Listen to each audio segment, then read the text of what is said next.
il y a beaucoup de choses à faire. Et on sait ce qu'il faut faire. Mais ça demande des moyens. Parce que le championnat, déjà, vous savez, c'est pas facile. Pour les équipes masculines, déjà, c'est pas facile. Donc pour les équipes féminines, c'est encore plus dur.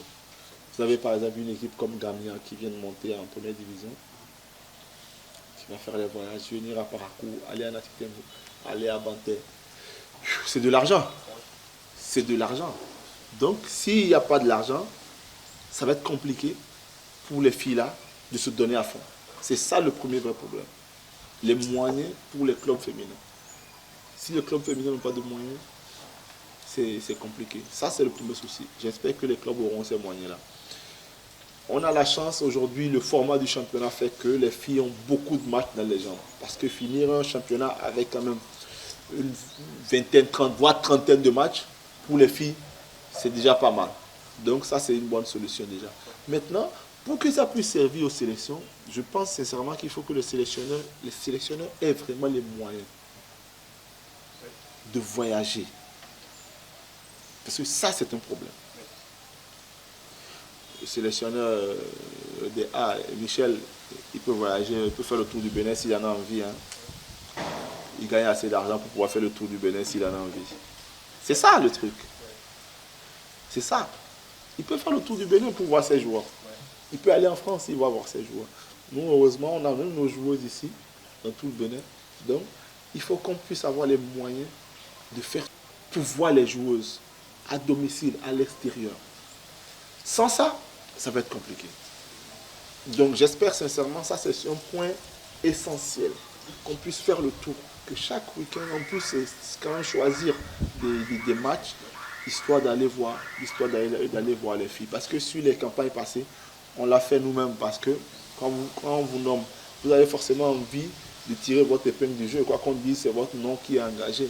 Donc vous vous donnez les moyens de faire le tour des stades là, vous n'attendez personne. Parce que là, si vous attendez les gens et que ça ne marche pas, vous serez responsable de toutes les façons. Mais quand on le fait, après, il faut nous donner les moyens pour pouvoir voir les filles là dans les conditions réelles et aussi donner les moyens aux entraîneurs, aux sélectionneurs de collaborer avec les entraîneurs des clubs. Ça, c'est aussi très très important. On a d'ailleurs fait un séminaire sur ça, sur l'identité qu'on a envie de donner à notre football. Moi, par exemple, avec mes filles, j'ai travaillé sur quelque chose. Et j'aimerais bien que beaucoup d'entraîneurs, de leurs entraîneurs, poursuivent un peu cela. Mais pour ça, il faut qu'on puisse aller les voir sur le terrain, même à leur séance d'entraînement, pour leur expliquer ce que nous on pense.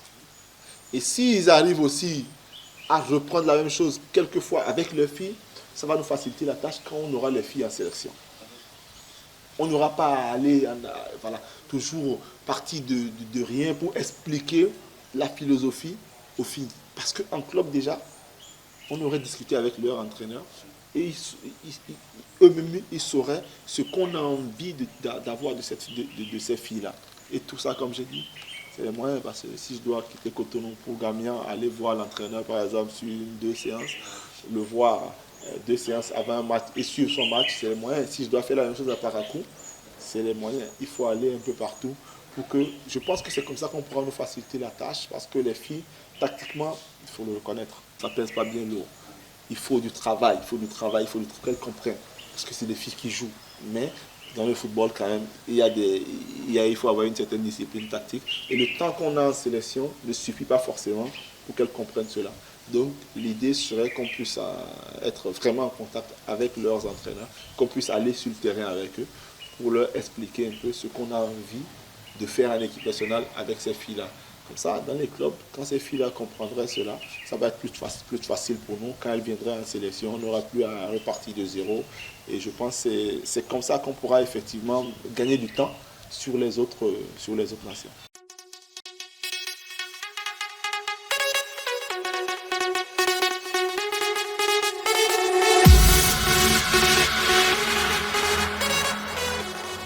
C'est difficile. C'est difficile. Même là, j'ai eu une discussion avec une coopératrice française qui me posait la question aussi, parce que je disais par exemple au nord, c'est compliqué. Et il faut sensibiliser en fait. Il n'y a pas de choses à faire. Et les résultats, je parle toujours des résultats, ce que les U20 ont fait, ça ouvre quand même des portes. C'est clair que ça ouvre des portes. Les parents aujourd'hui sont fiers. Et quel parent ne sera pas fier de voir son enfant, sa fille, gagner un peu d'argent de façon honnête. Par ces temps où vous avez des jeunes filles qui déjà à 17-18 ans sont obligées de céder à certains hommes pour pouvoir payer leur scolarité. Donc si vous avez une fille qui peut jouer au football et qui a du talent, qui peut aller à l'équipe nationale, qui peut vous ramener 100 000 ou 200 000 à la veille de la rentrée, qui peut payer sa scolarité et même vous aider à payer la scolarité de ses frères. Quel parent ne serait pas prêt à laisser son enfant aller faire ça quand on sait que la fille en plus elle porte le maillot du Bénin? Donc, il faut sensibiliser les parents pour qu'elles comprennent qu'effectivement les femmes peuvent jouer. Ce n'est pas parce qu'on joue au football qu'on est femme qu'on ne pourra pas enfanter. Parce que j'ai déjà entendu ça par exemple. Son ventre est trop plat. Est-ce que celle-là, Koubel Kagora quoi? Non. Si, j'ai déjà entendu ça. La fille là, la façon dont son ventre est plat là, est-ce que l'enfant peut rester? Ça n'a rien à voir. Donc vous savez, les gens, il faut aller vers eux, leur expliquer que les sportifs de haut niveau, les preuves sont là, les photos sont là, on les a vues enceintes. Avant, elles avaient le ventre plat, elles ont eu leur enfant, on les a vues enceintes. Après, le ventre est redevenu plat. C'est le travail. Donc, il faut vraiment sensibiliser et je pense qu'il y aura des campagnes dans ce sens-là pour que les parents comprennent effectivement. Parce que le football féminin, le Bénin a envie de faire de grandes choses. Vous savez très bien qu'il va y avoir un centre de formation construit et les fonds ont été débloqués par le président de la République. Plus d'1,2 milliard je crois. On va avoir un centre de formation. Le Bénin a envie en fait de mettre les moyens pour le football féminin. Ah, sérieusement. Je pense que c'est même l'avenir du football béninois. Donc, si déjà le gouvernement a cette envie-là, il faut laisser les filles jouer. C'est pas parce qu'on joue au football qu'on n'est plus une femme. Une femme reste une femme, c'est clair. On peut jouer au football, après finir à avoir une vie de famille. De toutes les façons, la carrière d'une femme, ça dure moins longtemps que la carrière d'un homme. On peut toujours jouer jusqu'à 25, 26, 27, même 30 ans. Après, on a une vie de famille. Il y a même des femmes qui jouent. Pendant qu'elles jouent, elles ont leur vie de famille. Elles font des enfants. C'est vrai, elles peuvent faire des breaks. Et elles reviennent encore. C'est comme un homme qui fait les ligaments croisés, qui reste à la maison 9 mois. Après, il revient, il reprend sa carrière quand même. Avec les femmes aussi, elles peuvent avoir des enfants et revenir continuer leur carrière. Donc, comme je dis, il faut vraiment sensibiliser les parents et leur faire comprendre qu'on peut être une femme et jouer à Parakou, parce que Parakou dans le football féminin, quand même, ça compte quoi. C'est quand vous avez un club comme Elite, beaucoup de joueuses avec les U20, Galaxy aussi, qui a eu 3 joueuses, Elite U20 et avec les A, c'est quand même 7 joueuses. Ça veut dire qu'il y a un travail qui se fait ici et que ça doit continuer. Parce que voilà, les gens, ils ont déjà fait le maximum, mais il faut quand même continuer à promouvoir le football féminin et vous aussi à la presse du Septentrion, parce que sans attendre des choses, je pense que vous faites quand même des choses parce qu'il y a certains qui attendent d'avoir, par exemple, qu'on leur donne quelques avantages, mais bon, sans grand moyen quand même vous battez et on voit, il y a une certaine visibilité au niveau des hommes, par exemple, des clubs masculins. Il y a une telle visibilité que ça rejaillit aussi sur les clubs féminins. J'ai même vu ici une radio, je crois, qui a essayé de montrer quelques matchs du football féminin. Il y a sans moyen au niveau des hommes aussi, avec du live streaming, voilà, les gens essayent quand même de faire des choses. Donc moi j'aime ça en fait, ne rien attendre, faire des choses. Quand vous faites les résultats parlent pour vous en fait. Ça, moi j'ai toujours été fonctionné comme ça en football. Je ne réclame rien, mais quand je fais, là, vous pouvez être sûr que si vous me devez, vous n'aurez pas d'autre choix quoi. Quand mes primes, vous ne payez pas par exemple mon salaire, je me tais, je vais sur le terrain, je fais le résultat. Quand j'ai fini, je dis monsieur, allez, à vous de payer. Et je pense que c'est la bonne solution. Donc, je vous encourage vraiment.